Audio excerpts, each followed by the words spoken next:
ไกลๆตัดสินใจป้าผัวไปอยู่น้ำอายเนาะเนาะ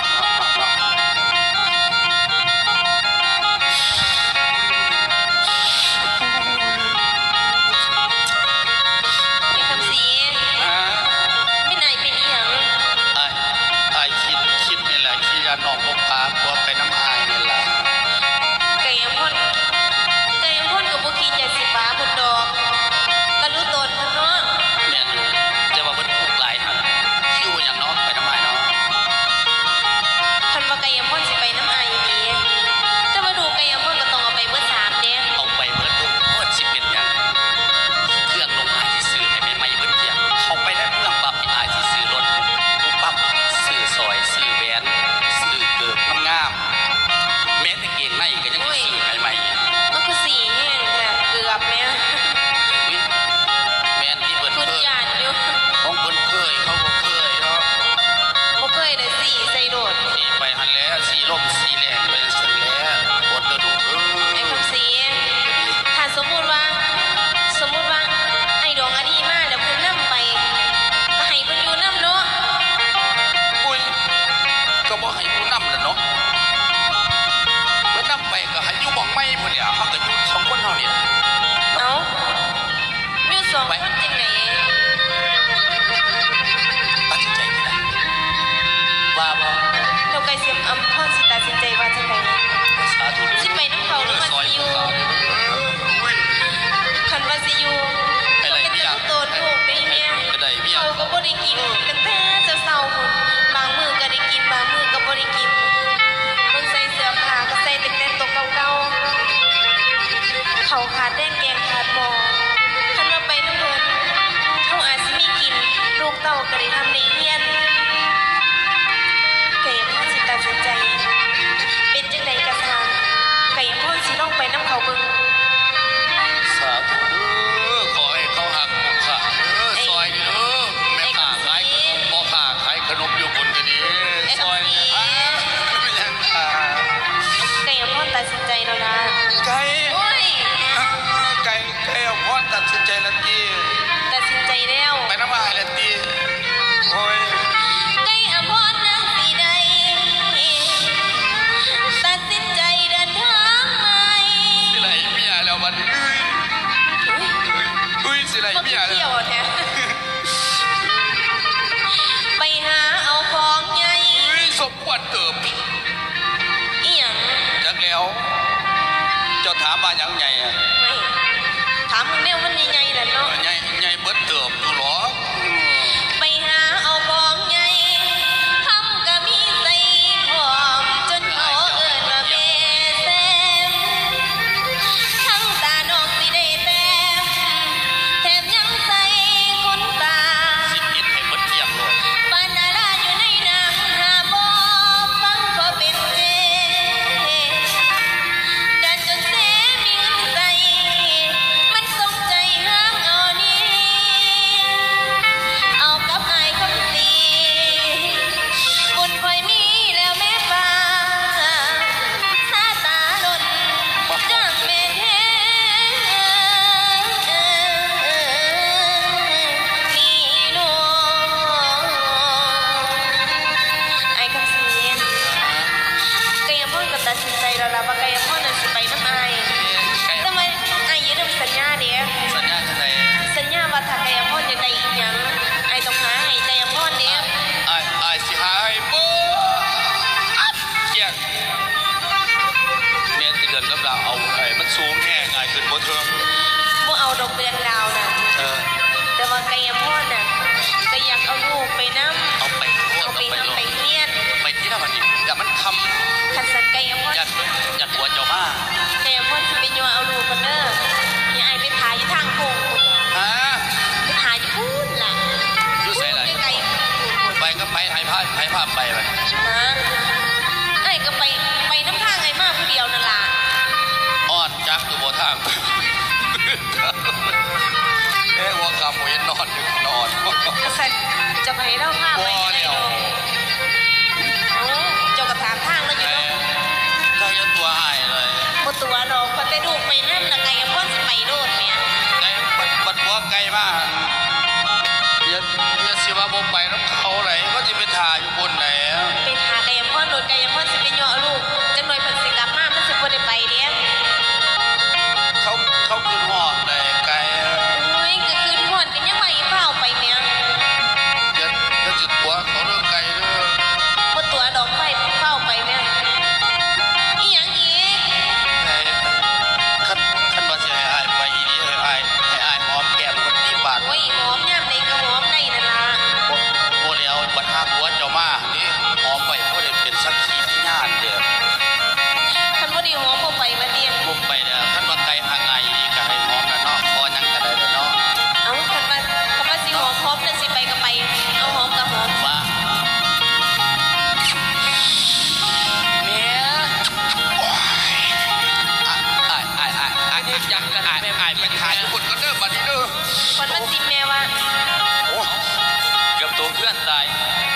ไปลูกขี้ข้านยางถ่ายพอมาก่อนกับไปเจย กระสันเมสิให้เขาเจียเอา โอ้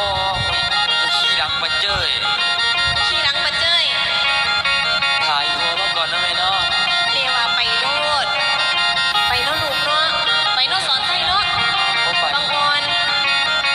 อุ้ยไม่ไปน้ำดอกแม่ อ้าวกูยังว่าให้ไป แม่ ไม่หยังบอกยากบอกซ่าแน่ เป็นอย่างแม่คือห่วงแบบนี้แม่ โอ้ยกูบอกจังไหนกูก็ยั่วมึงเนี่ยยั่วเดี๋ยวยั่วอีกมึงเป็นหยังจังบ่ไปมึงเป็นหยังบ่ไปฮะมึงนี่คือกันมึงได้ยินบ่กูบอกว่าพวกนี่ฮะกูไม่ให้มึงไปแล้วกูเป็นหยังมึงบ่ไปนะกูยังว่ามันสิครับคันพ่อมึงมาก็บ่ได้ไปกันพอดี แล้วพอรวมกันที่แล้วเมีย รวมกันที่นั่นก่อนเดี๋ยวนี้เนี่ยกูน่ะสิไปนำผู้บ่าวมึงเข้าใจบ่สิไปหาบ่รวมกันที่จังได๋มึงสิได้ไปฮะมึงฟังให้ดีมึงได้ยินบ่ได้ยินอยู่บ่กูถามมึงน่ะกูว่าให้มึงเตรียมตัวไปบางทีก็กันยกเอาน้องยกเอาน้องไปนำกันเดี๋ยวนี้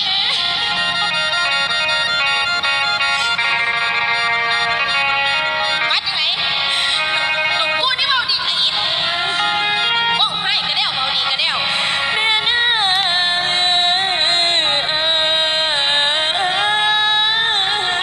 ไม่อยากเองสิเบาอย่า ลู ง กไม่ฟังอีแม่ว่าลูกมาเล่าน้องตกใจเด้อน้อง สิตกใจอีก แม่ มึง เนื้ เนี่ อย หนู ว่า ไปโรง อยากกินขนมอยากมีเสือไหมอยากทำอยากเพี้ยนกูอยากให้พวกโซได้ดิบได้ดีมึงสิเบาอีหยังเบาอย่างเบาซ่าแน่ แม่นางเอ้ยลูกบ่ไปเด้อ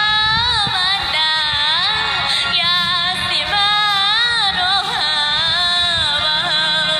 มึงสิพากันอยู่อย่างนี้ฮะมึงบ่เห็นบ่แต่ละมื้อบางมื้อก็ได้กินเขาวบางมื้อก็บ่ได้กินคือมื้อนี้มึงทันได้กินบ่ จังใดลูกก็บ่ไปหรอกแม่ มึงสิอยู่หยัง ลูกสิขอคอยคอยเงาหลวงอาลีผู้เป็นพ่อผู้เป็นพ่อ ทำกระดวงกระดิ แม่น้องเจ็บแม่โอ้ยเด้น้อลูกสิรอน้ออยู่บ้านบ่ไปแล้วอีแม่ มึงสิรอดที่หยัง ที่มีไว้กิน รอดตามือตายนะเต้ ที่พอ แม่อย่าได้สร้างเมาน้ำแต่น้อตัดทางแม่แม่ แม่โอ้ยเด้น้อพ่อบ่มาแม่ใจดี กูว่ามึงอยู่เอาดอกไปเดี๋ยวนี้ บ่ได้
บ่ต้องเอาลูกทั้งสามไปเกี่ยวข้องหรอกแม่แม่มันสุขสบายคนเดียวหรอกแม่ลูกทั้งสามสิอยู่ทุกอยู่นี่น้ำกินพอ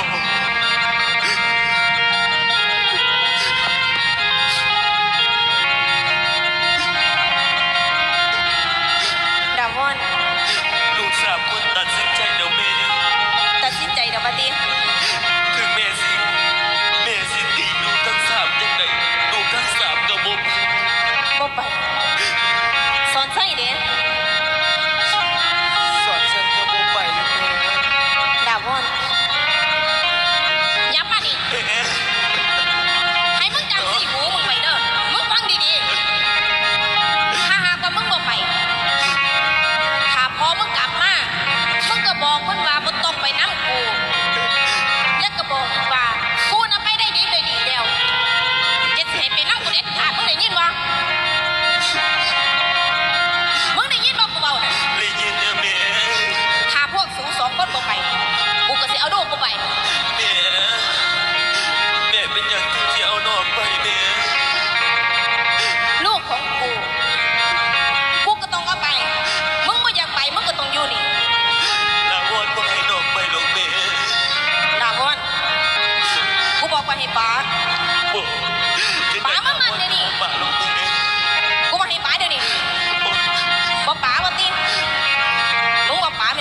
จะได้จะป้าให้ลูกกินเสือก ไอ้ซอยบางอ่อนนี่มันเจอ ก่อนไปใส่ลาลาบอน โอ้ แม่จะไปใส่เดี๋ยว เดี๋ยวอีเมนได้หนีไปน้ำกูบ่าวเลยโว้ ลาบอนเป็นยังคือเบาใส่หายปลายสีเมแบบนี้ แล้วมันบริวารใส่อีเมนดอกโว้ เดี๋ยวใจเย็นใจเย็นอย่าฝ่านั่งซิดดาวฟรีซิดดาวว้าวบังดูล่ะว่าจังไดก่อนป้าพี่หมูบ่ค่อยดีนี่บ่ค่อยดู เดี๋ยวนี้อีเมนแล้วหนีไปน้ำกูบ่าวเลยมันเจอ ว่าไปจอดทิศก็ได้หลายใส่ได้ไพ่สีให้พ่อให้แม่ตัวเองมันมาแม่นเรื่องอันนั้นเรียนหัวไหนเรื่อง มันเป็นเรื่องจริงมันเจอ เป็นอย่างคือว่าแบบนั้นสอนใส่ลาบอน ลูกทั้งสองบริตัวบ้าหรอโอ้อีเมนนั่นหนีไปน้ำกูบ่าวอีดีเลยโว้ แม่งไปน้ำไผ่เดี๋ยวนี้ ไปน้ำพวกคำสี ฮะ ไปน้ำพวกคำสีที่อยู่ในเมืองกันเองมันเจอเป็นเขาว่าเป็นเสี่ยวเก่าของอีโถ คือว่าจังตายคือว่าจังตาย โอ้ยความจริงพ่อไปนำเอาดอกกับแม่ขึ้นมาแล้วพ่อ เป็นไปไม่ได้ เป็นกับข้าเรียพ่อ มันเป็นไปไม่ได้ มันเป็นไปแล้วมันเจย ไม่น่าเชื่อ แต่มันเป็นไปแล้ว เป็นไปหมดไก่อมรไก่อมรหักดวงอันนี้คนเดียวไก่อมรบ่มีทางว่าเสียแบบนั้นได้บ่เป็นความจริงเป็นพ่อมาเจย บอแมนกูกับบเสื้อคือกัน เขาตีว่าพ่อเป็นคนถูกคนยากกินแต่แมลงกินแต่แจงเขาอยากไปกินแนวดีๆอาหารดีๆเขาที่เมาเนี่ยพ่อเขาที่เมาตั้งสามเดียวพ่อ ลูกขอเอ้ยกลับมา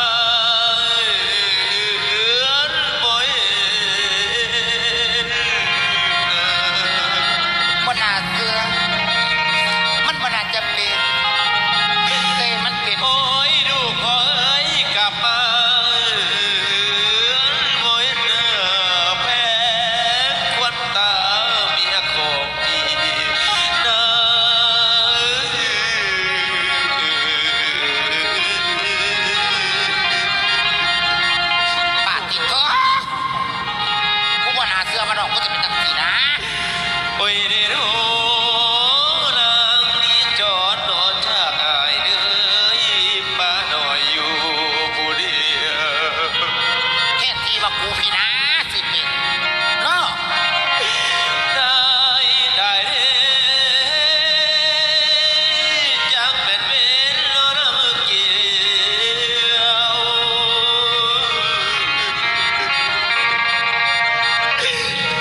ต้องไปกูจะไปถามด้วย ให้ร้านอยู่เพื่อน ใจ กูก็สิไปเพราะกูเขียนน้องกูได้เจอ ลาบอนบักลา อาพรสอนใช้อยู่กันด้วยล่ะ ไปเชียวกูสีฟ้ามึงไป อยู่เพื่อนน้ำน้อง เอาน้องเอาน้องก็ไปหากินข้าวกินน้ำ โอ้ยกูเห็นนุ่มเมียกูจะบอกกินแกงมาบวมได้บัดเฮ้ย เอาจะรอดไปเชียวจ้า เอาน้องก็ไปหาน้ำอะไรป้อนข้าวป้อนน้องน้ำแน่นั่นกันแล้วกูนี่ว่าวเท่ามาแล้วกูบอกเป็นตัวติดตัวเด่นแล้ว เขาเจ้าคือบ่มีอันแน่อันนั้นเจ้า คนจะให้เดี๋ยวละยามาละขายขาดเดี๋ยวละลูกก็มีน้ำกันตะคนเรื่องกู โอ้ย ไม่อายยังก็เรียกกระโดดเฮ้ วันนี้นะคอยเช่ากินแกงมาบวมขับคือแน่ข้าวไปเด้อ เจ้าก็มาตายน้ำตัวเดียวนี่ละ กับบาหรอกับพ่อได้เด่นอยู่หรอก จักซี่ละจักตะกี้หันนะเอากันไม่ไม่มากันไม่ไม่บัตตาน ไม่ได้ เย้เข้าไปในบ้านหมาเห่ากระเตะหมาปัจจุบันนี่ว่าสันหมาเห่ามึงยางจะได้ให้หมาเห่า โอ้ย จักซี่ละกูสอนรอดใต้เสื้อใจแม่บ่ได้หรอกคน นี่คอยบ้านเจ้าดีเนี่ยจะเคยเจ้าบ่ไปน้ำผู้เบาคือเมียมัน จักแล้วบอกกับเสื้อใจเขาคือกันเลยเว้ย โอ้ยอาชีพเอาจังสัน ตั้ง เล แต่ ย วันนี้เมื่อล้างหันกับแม่นี่ดอกทีนี้เมื่อนาไม่ได้นอน ไปคนสิเฝ้าไปน้ำมันดอก เอาถ้าพูดสะบอทางไปให้หน้า เอาทางไหนสนะ พี่เข้าลัดทางพี่ โอ้ย ไปทางบ้านสมพี่ ไปสนะ มา โอ้ยเนาะจะไม่มีอาคุ้มขนาดกูก็ได้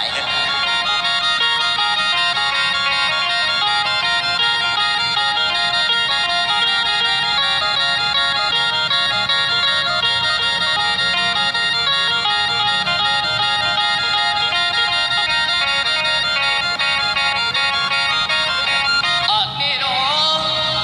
รับเอาเมียสอดนอนน้ำกันกันเป็นคู่โอ้ยเลยน้อ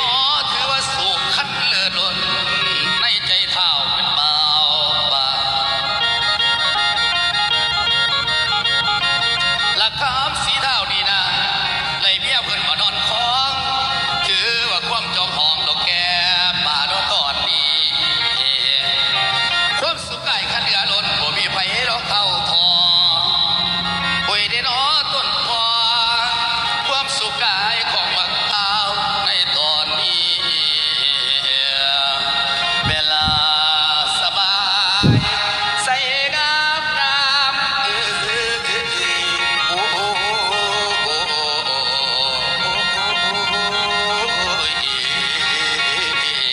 ละน้ำ โอ้ยไม่ออกเลยดีใจแท้ๆบัดเนี่ยได้ดังควบมาดปาถนาเดียวได้ดังควบหวังพอดีได้ไก่อภรมาอยู่นำพี่น้องอุ้ยโคตรเอาหายขนาดไปมาสำลีนะยังเสียดายเลยพี่น้องเลยขนาดว่าเขามีลูก3แล้วอุ้ยยังแน่นๆน้ำมิดจุ่มกุบอยู่หมองไหนก็ดีอุ้ยก็เป็นแต่เป็นสาวใหม่ๆมันสิบปะโถบ่เนาะ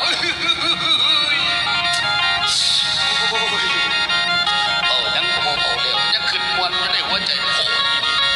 ค่อยเป็นจนเศร้าโศกแรกสิเอ้าป้ามันเป็นไรล่ะเฮ้ยคนเราคือทอดเจ้าอยู่ที่เมเมีย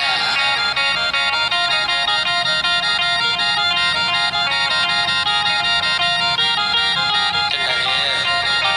อยู่นี่กันสบายดีที่มวนอยู่ที่จังไดล่ะสิเศร้าแล้วนี่ล่ะคือเศร้าคือมองแท้ สิมีคืนหอดอีหยังบ่ต้องคืนหอดดอกตั้งแต่แม่มานี่แม่ยังบ่คืนหอดบ่คืนหอดอีหยังพอจ้ะ ปัจเจยปัจเจยคือน้องว่าบ่น้องว่าเป็นไปบ่ได้พ่อป้า ไอ้ว่า จังมาป่ามาแล้วล่ะเอ้ยลองไปถามเหตุการณ์ ไปซื้อเครื่องนี่มื้อนี้ล่ะ ละเดี๋ ไป ยว ซื้อเครื่อง มาถ่ายอยู่ปีสักก่อน เกยมพ่นก็มาจังซั่นนะตั้งแต่มื้อมานี่ยังบ่ทันได้ใส่เครื่องใหม่อยู่แหม เดินทางมาหา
บอกว่าตึงแต่ไหนว่าตึงแต่ไหนดังใจกายมอนอ่ะ ไอ้สิไปเกี่ยมนั่นคนเด้อกันสันเด้อ คันสันก็เข้าไปเกี่ยม ไปหาเขาได้ข้าวเดียวเด้อ ไก่ ไอ้ ฮะ ดีๆไอ้ก็สุดไปนะไหวของเพิ่นว่าไฟหล่นเก่าเบาๆมันหลุมไปเนาะปัญหาจะโมขึ้นก็จะไปกอดมันไว้หรือไว้กอดเลยเด้อไปกอดเป็นกอดหัวใจของเขาเลยเด้อเด้อใจไก่เด้อเด้อไก่แล้วมาเจอซอย หยุดมองหันละ ไก่จะไม่อย่าง รสชาติเป็นเอาโลด ไอ้มันทำไมเจ้ากลับ ตี บ้าน ลวดขวดเพี้ยงขวดเป็นขั้วห้วนมันบอก ไก่ ว่าจังไหน เรื่องหาเนาะเมื่อน้ำลายเนาะเนาะ กายมอนก็บอกเดี๋ยวนี้ว่ากายมอนบ่เมื่อ ฮัสเศร้าอื่นเขาเลยไก่มีบักแตงเป็นหลายบักเขือมาต้นจะมาง่ายเก็บมาฝากนี่ไก่เดี๋ยวนี้ถามว่าถากินเขาปลาเจยเป็นสาปากอะไรปลาคอตัวมึงใหญ่แม่ไก่ ใส่บักแตงบักเขือ นัก น่ะ พาของสามตัวคนไหน